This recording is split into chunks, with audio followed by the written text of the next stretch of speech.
25th, I don't know, that people have danced at the Plaid pit. Come on, that's gotta be something. This next song we're gonna play for you is a song that I wrote. It's called Waiting on a Train. I wrote it quite literally, waiting on a train under the stoplight. I said, my friend Allie here asked me what I was doing. I said, I'm just waiting on a train. I was like, oh, that's a damn country song right there. I'll tell you what. And I wrote it in my head. When I got home, picked up my guitar, and this is how it came out.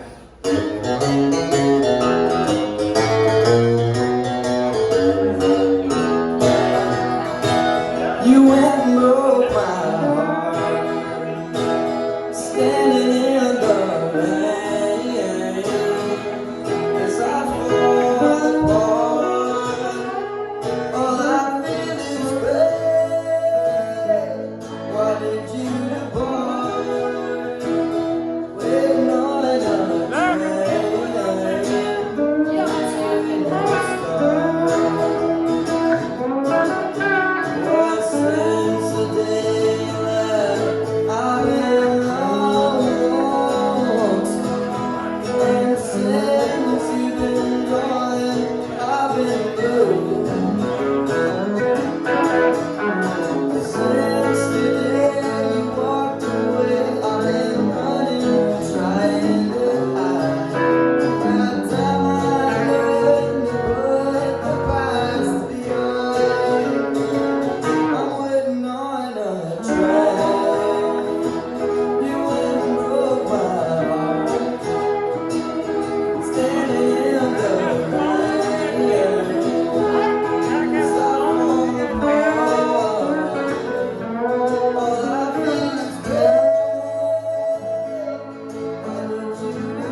try.